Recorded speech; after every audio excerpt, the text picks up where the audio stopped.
Ele já está aqui comigo, ele que é sócio fundador da CG Home Care, para falar de saúde em casa, claro, né?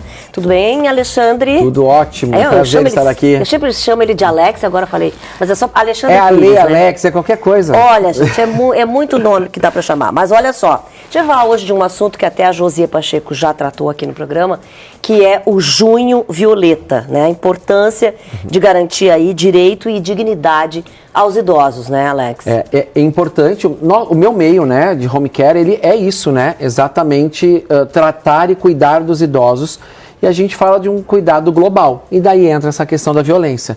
E são números alarmantes, né, Regina? Eu fiquei muito impressionada com os números. Exato, esse estudo foi da Faculdade Fluminense, né, no Rio de Janeiro, foi o último estudo grande que teve. O Conselho de Enfermagem utiliza esses dados porque é muito fidedigno, o Conselho de Medicina e também o próprio governo brasileiro utiliza. Então esse Junho Violeta veio justamente por causa desse estudo, porque se aumentou em 50%, gente, a violência contra o idoso, a agressividade em geral. E são números realmente, eu até trouxe aqui uma colinha, porque eu não ia lembrar de tudo, né? Mas olhem só, né, que eu acho que o pessoal de casa vai ficar apavorado também. A violência contra os idosos, na maioria, são mulheres que são agredidas, tá? Senhoras. 58,6% do número total são de mulheres. A maioria são os próprios filhos, 29,5% são os próprios filhos e filhas, tá? E o local mais comum é dentro da própria casa, ou seja, tu tá recebendo aquele idoso, tu cuida daquele idoso e a pessoa tá lá, com 71,5% dos casos acontecendo dentro de casa. É assim... E a gente está falando aí de vários tipos, né? De agressões e de violência. Porque, por exemplo, o abandono também é uma violência. Exato. Então, isso tudo mexe com o psicológico. Eu acho que o abandono é um dos piores. Para mim, não, o físico, claro, né? É muito difícil. Mas o psicológico do idoso é o que mais a gente trata dentro do home care. E é onde a gente tem mais atenção.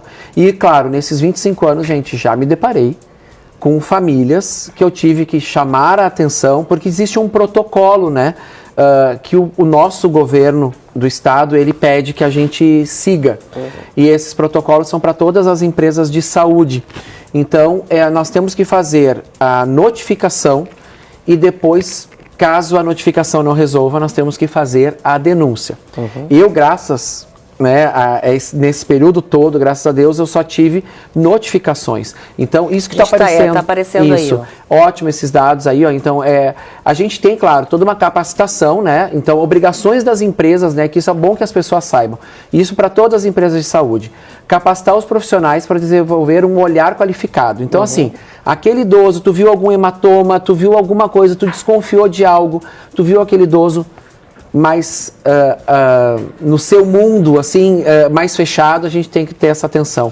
Então, o olhar do cuidador, o olhar do técnico de enfermagem, o olhar do fisioterapeuta é muito importante, que são pessoas que ficam a maior parte do tempo, né, Regina? E a gente não falou aí abandono, vamos falar em violência psicológica, violência patrimonial, que é muito importante. Tem muito disso. Tu sabe que um dos casos que eu peguei na empresa e que mais me chocaram é quando um idoso, a gente foi chamado para atender, filho de um médico, e a gente foi chamado para atender, e quando nós chegamos lá, o quarto, ele tinha feito um quarto para o pai na garagem, sem nenhuma janela. Meu Deus! E aquilo, no início, já nos chocou, a gente tentou organizar, mas não tinha um ventilador, não tinha um ar-condicionado, a gente começou a pedir as coisas para que realmente aquele idoso tivesse uma estrutura melhor. Fiz a tal da notificação diretamente para ele, olha, precisa arrumar isso, e nós resolvemos entregar o paciente, que é quando a gente não quer mais atender, porque a gente viu que não tinha mais condições conosco, e daí já estava ficando... Não é um ambiente que seja adequado, né? Não, e assim, eu teria que chegar na parte da denúncia. Não que eu não fosse fazer se fosse necessário, mas ele optou também por trocar de empresa, porque a gente já começou a ter uma rusga ali.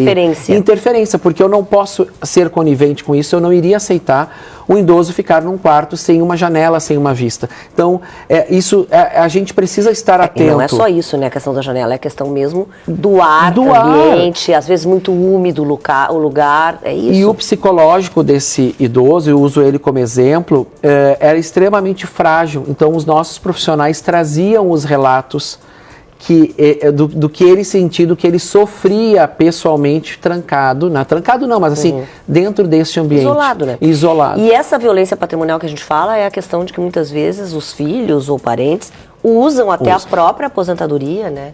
Que aquele doente recebe. Exato, com a desculpa de realmente utilizar, são itens para ele, então eu vou ficar com o cartão do banco e assim começa. Só que a gente percebe isso, é bom citar casos, né, sem dar nomes, claro, né, mas eu tive um caso em que era uma senhora sozinha e que a sobrinha cuidava. E a gente sabia que ela tinha condições financeiras para uma estrutura muito boa e nem as barras. Lembra da barra que eu falei semana passada? Sim. Que até colocavam, ao invés de uma barra realmente de proteção, colocavam apenas um porta-toalha como se fosse uma barra. Então, que é um perigoso. Que é um perigoso. Não sustenta. Apoia, um parafuso e um parafuso. Claro, a diferença é absurda. Então, isso aí, ela usava o dinheiro da avó e eu falei, isso é muito tóxico, a gente não pode ficar aqui. Então, a gente tem que ficar atento, gente. E tratar bem dos idosos é o principal. Isso sem falar na violência física. Que exato. E tratar bem dos nossos idosos, eu acho que cuidaram da gente, independente do que aconteceu em cada uma das histórias, a gente tem esse lado que a gente precisa entender também. Só que chega num ponto que o cuidado tem que ser superior a toda a questão que a gente tem. Obrigada, viu, Alex? Obrigado. Assunto, como sempre, muito importante aí.